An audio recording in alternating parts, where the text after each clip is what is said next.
Hello, Keith Rucker here at VintageMachinery.org. Guys, an episode or two ago, I started doing some work over on my big Monarch 28-inch lathe. I shared with you guys that I'd found a new compound that I'm going to try to put on that machine. And again, if you didn't follow along or whatever, when I bought that lathe, it had originally been shipped with a tracing attachment on it, which was a big hydraulic thing. All that was left was just the block sitting on the machine. All the hydraulics, the controllers, and everything was gone. And on top of that tracing attachment was a little small compound off of a much smaller lathe. And it's always been somewhat of a limiting factor for me. I'm not going to use the tracing attachment, so I want to take it out, and I wanted to find a larger, more appropriate size compound to fit on that machine that would really allow me to better utilize it on large work. I found a compound here. This actually came off of a Monarch lathe. I don't know what model, what size, or whatever. I do know this is a Monarch, though, which is the same as what I've got. It's not a perfect match for that machine, but it's pretty close, and with some work, I'm going to have to make a little adapter plate to go on the bottom to get it at the right height. But this is going to be a vast improvement over what I was using before. I've already got the cross slide kind of taken apart over there on the lathe. I'm going to get that thing all tuned up, scraped in. We're going to make an adapter plate again to mount this on. But what I want to work on today is I actually want to get this compound taken apart, kind of evaluate it, and it's probably going to need to be scraped in as well. While I got it apart, we'll get it cleaned up, repainted, everything else. I don't know the history of this. I don't know, anything about the machine it came off of. I don't know whether it was a machine that was heavily used, abused, whatever. You can definitely see some apprentice marks on it where it's been, hit with the chuck or whatever over the years, which is not an uncommon thing. I mean, these machines are used and sometimes accidents happen. Nothing that I can see on here causes me any alarm right now, but I want to kind of hold off judgment until we get it taken apart and really kind of look at what's going on and get a better feel for what's going on. So let's get this thing taken apart. We'll do a quick evaluation on it, and sometime down the road here in the near future, we will be rebuilding this and putting it back together. So let's get it taken apart. I think we're going to start down here on this end. As it is right now, it is screwing in and out. There is some backlash, but I think that's actually in the handle. It's not actually turning down here. So maybe we can get that straightened out. I can see a hole through right here. I don't know exactly what went right there. That might have been an oiler. I can also tell that there's a set screw that went on the side of this that locked this in place. This is the gauge that tells how far it moved. So we'll have to come up with something there. The handle here has just a cap screw on the end. I think originally this would have been a little bit nicer setup than that. Most of these Monarch lathes had a kind of a nut with, you had to have a spanner to take it off. But hey, it works. Let's get that handle taken off though. We'll get in here and get this taken off.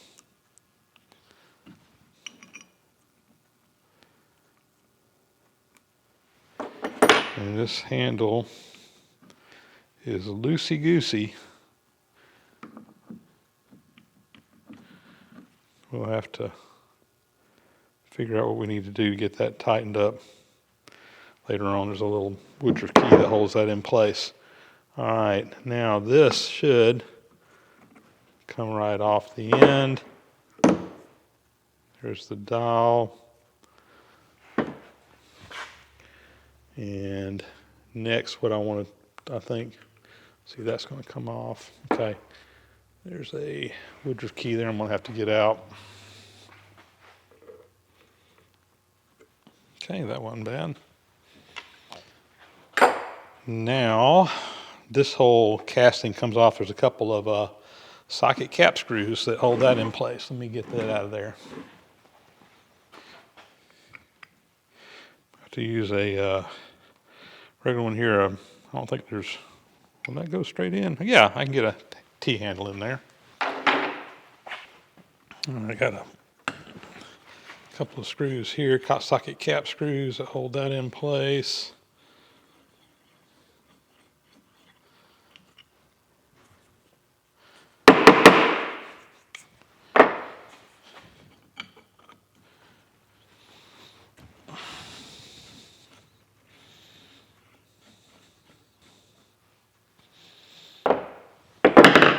Now this should, I think,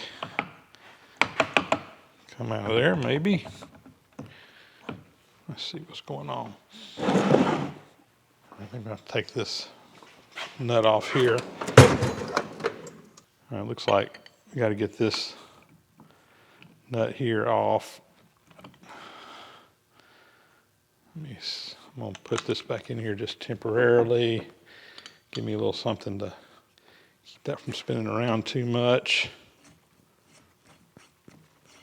This nut got stubborn. I got the impact wrench out on it and it pulled it right loose. Sometimes you just need a little shock on it to get something apart like that. Let me get this screw back out up here. Okay, we got a thrust bearing in here.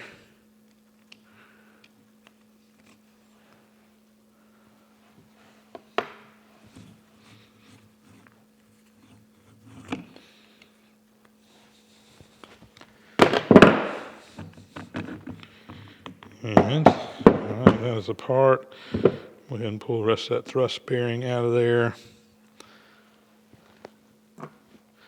Very good.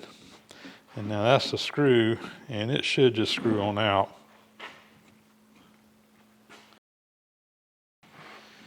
It is left-hand threads though. Got a big Acme thread in there. All right, got that out. Next thing I want to do is get the gib out. There's a screw down here holding it in. Here it comes. So like on other gibs, there's a tapered gib in here. There's two screws, one on the front and one on the back. And what these do is it locks that gib in place. And you can tighten or loosen the gib by loosening one screw and tightening the other, or vice versa. But you want that gib to be locked where it cannot move, because if it moves, it will jam. It'll wedge itself in. Here's the other screw on the front. Get it out as well.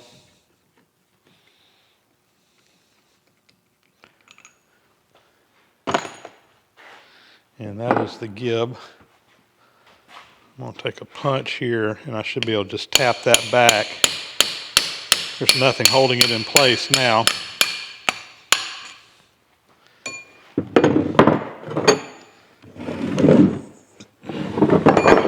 And on the back side, the gib is coming out. Let me flip this over where the weight's not all on it. There it comes. One tapered gib. All right, I don't think there should be anything holding this top in place now. Maybe, maybe not.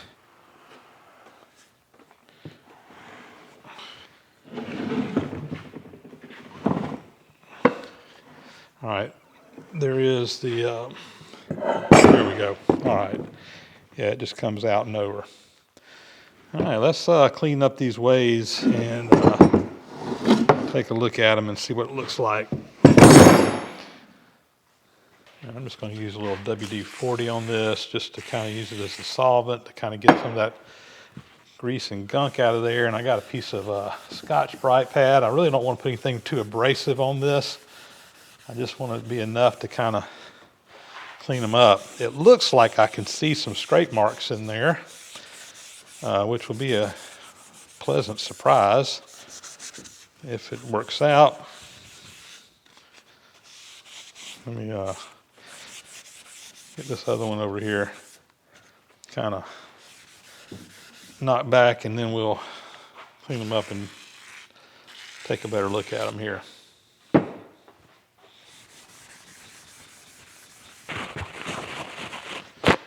All right, let's see what we got. All right, so I can see the remains of some scrape marks in here on that way, and also on this one. So that is a good sign. I don't know if that's original scrapings or if that's been done after the fact. Actually, what I'm seeing more than anything else here is it looks more like flaking, which is different from scraping. This is a flaking pattern that they put in for oil retention. It's just kind of a crosshatch, but it looks like it's been scraped up underneath it as well. So I actually didn't have high hopes because I knew that the machine that this came off of, I'm assuming was scrapped because it's been separated from it, which kind of makes you wonder, what kind of condition that machine was in. But that doesn't look bad. The truth will be when we put it over on the surface plate and blew it up and see what kind of contact we get. I'm going to touch these up regardless. I'm just not going to go with it. We'll put it on the surface plate. And again, I will get this flat on the surface plate. We will then use this as a master to print this one. You can't put this one on the surface plate because everything's up above it here, but we can use this as a master, basically like a straight edge. We'll glue this up, get them where they run together. We'll also get the dovetails scraped in where they're matching one another. We'll make sure that the dovetails are parallel up and down so that as you move this in and out, it's not a wedge that's getting tighter and looser. We want it to be constant through there. But we'll do all that coming up later on. But again, pleasantly surprised with how these turned out here. I'm going to take and just put the screw in here. I want to see what kind of backlash we have in that. What will happen is I talked about this on the other machine, but this nut is brass or bronze, so it's designed to be the wear point where this will wear before the screw wears, and if it wears out, you replace it. And I'm looking for, any wear end to end. It is a little bit loose, kind of going around and around.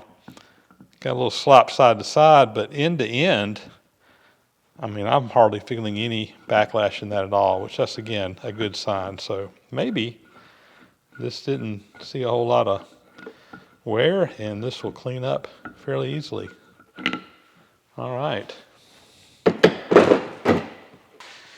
Got a corner of the surface plate cleaned up here. I'm going to put a little black ink on here. I've gotten where I'm using this black more than I'm using blue here lately. I just like it. I can see the contrast a little bit better.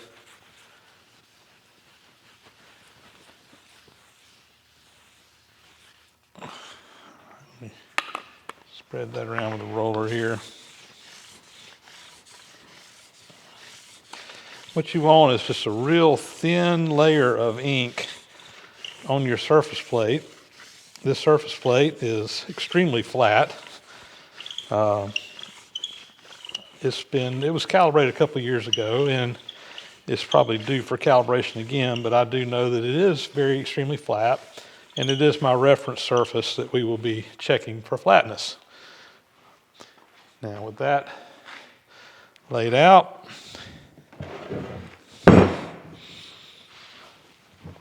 now I will bring over the part I want to check for flatness. We're going to drop it on the plate, lay it on the plate. Ooh, I see a high spot is scratching the plate right there, scratching the ink. Anyway, let me pull it off. I'm just cleaning those back up. I've got my precision ground flat stones here. And I'm just going to hit these, and yeah, there's a little spot right there that is high. And it was raising a little burr when we were over there on the plate.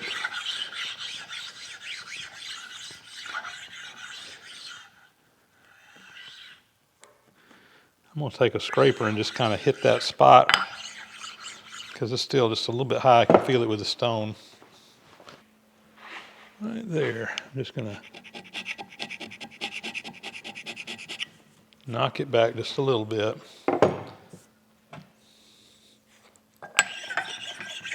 And I'm not feeling it at all there now with my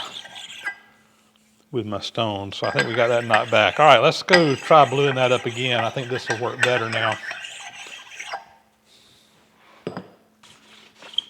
All right.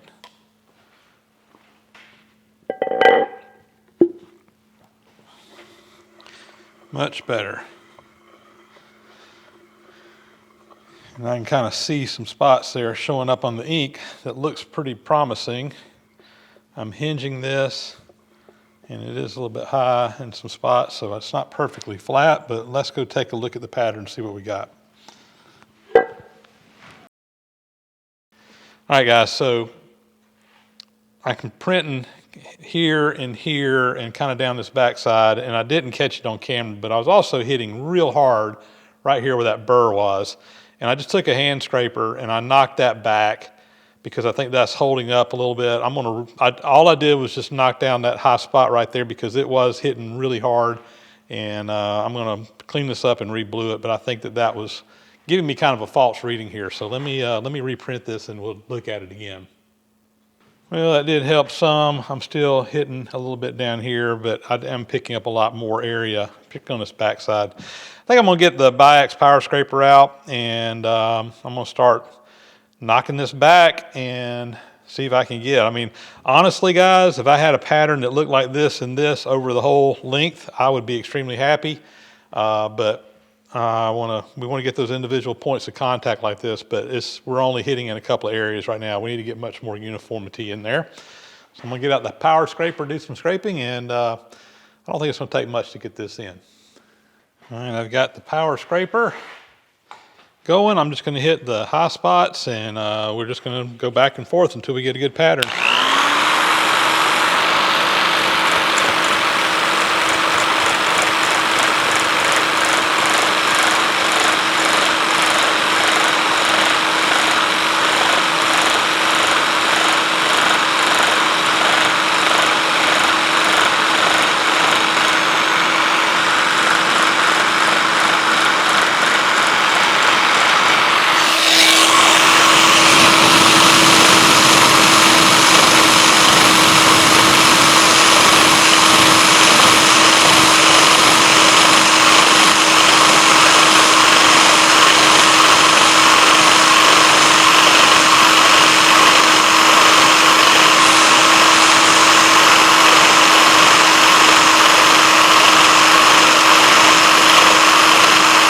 Individual lines, and within each of those individual lines I have individual straight marks, and I'm just kind of hitting those areas.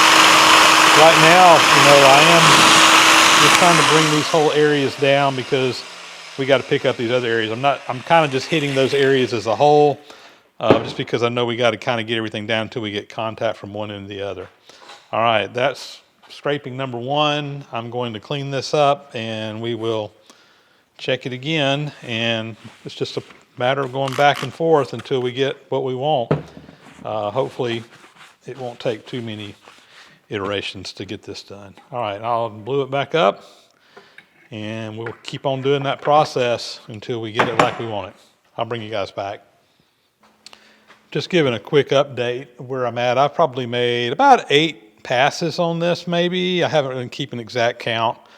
And it's coming in nice. I've got coverage from about here back. Right now I'm just still kind of in roughing mode because I've got these front edges that just aren't touching at all.